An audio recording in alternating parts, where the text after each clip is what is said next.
परमा एकादशी की व्रत कथा। अर्जुन ने कहा, हे कमल नयन, आपने शुक्ल पक्ष की एकादशी का विस्तार पूर्वक वर्णन कर मुझे सुनाया।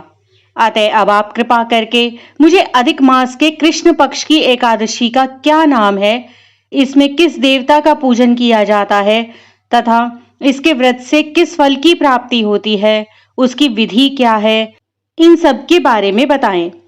श्री भगवान बोले, हे अर्जुन, अधिक मास के कृष्ण पक्ष में जो एकादशी आती है वह परमा एकादशी कहलाती है। वैसे तो प्रत्येक वर्ष में 24 एकादशियां होती हैं। अधिक मास या मल मास को जोड़कर वर्ष में 26 एकादशियां होती हैं। अधिक मास में 2 एकादशियां होती हैं, जो पद्मनी एकादशी शुक्ल पक्ष की और परमा एकादशी कृष्ण पक्ष के नाम से जानी जाती है।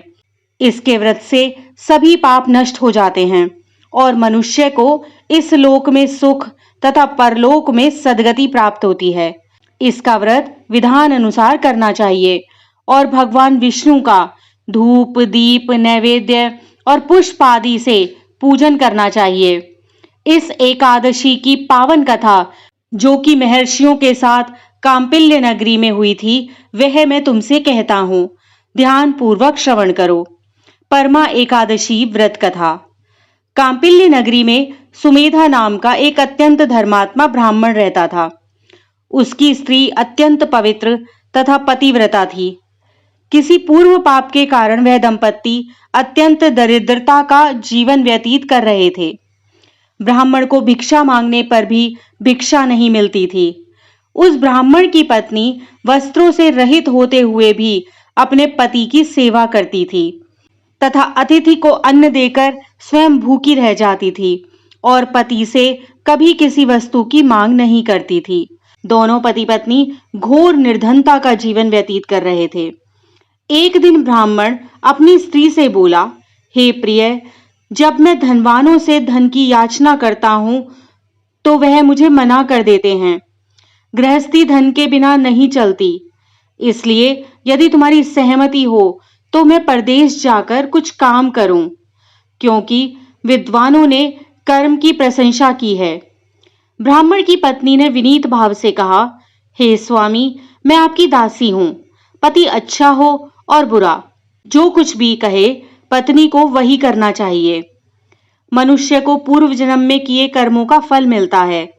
सुमेरु पर्वत पर रहते हुए भी मनुष्य को बिना भाग्य के स्वर्ण नहीं मिलता।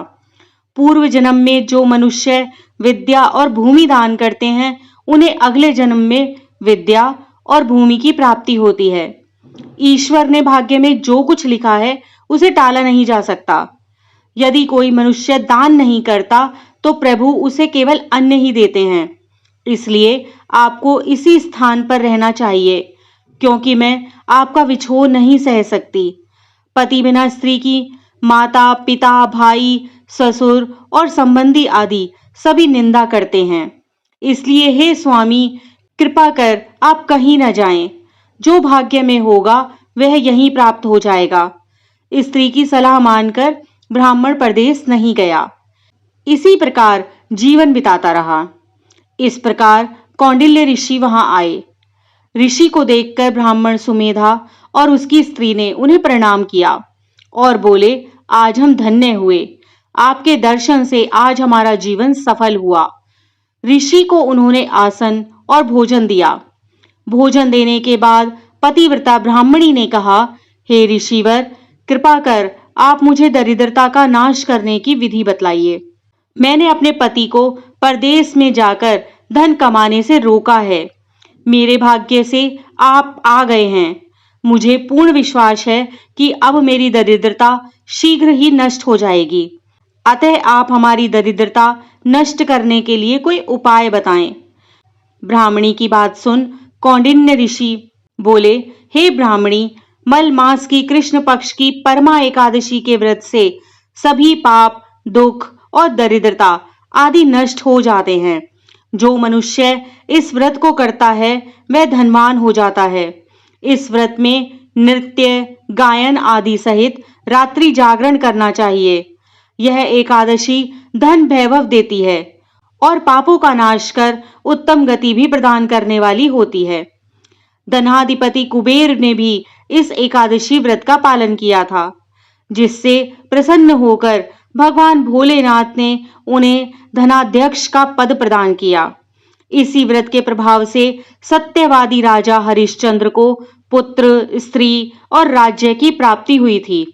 तदुपरांत कौंडिन्य ऋषि ने उन्हें एकादशी व्रत का समस्त विधान कह सुनाया। ऋषि ने कहा, हे ब्राह्मणी, पंचरात्रि व्रत इससे भी ज्यादा उत्तम है। परमा एकादशी के दिन प्रातःकाल नित्य कर्म से निवृत्त हो विधान पूर्वक पंचरात्रि व्रत आरंभ करना चाहिए। जो मनुष्य 5 दिन तक निर्जल व्रत करते हैं, वे अपने माँ पिता और स्त्री सहित स्वर्गलोक को जाते हैं। जो मनुष्य 5 दिन तक संध्या को भोजन करते हैं, वे स्वर्ग को जाते हैं। जो मनुष्य स्नान करके 5 दिन तक ब्राह्मणों को भोजन कराते हैं, वे समस्त संसार को भोजन कराने का फल पाते हैं। जो मनुष्य इस व्रत में अश्वदान करते हैं, उन्हें तीनों लोगों को दान करने का फल मिलता है।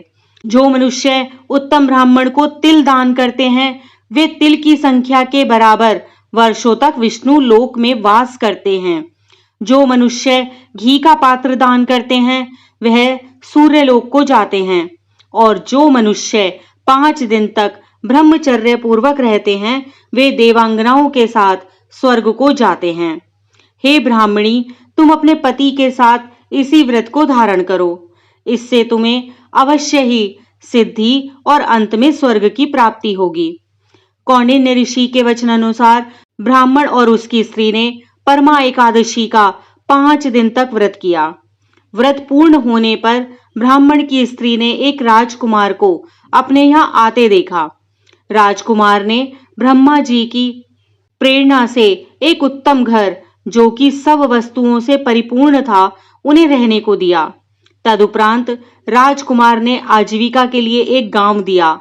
इस प्रकार ब्राह्मण और उसकी स्त्री की गरीबी दूर हो गई और पृथ्वी पर काफी वर्षों तक सुख भोगने के पश्चात वे पति पत्नी श्री विष्णु के उत्तम लोक को प्रस्थान कर गए। ओम नमो भगवते वासुदेवाय।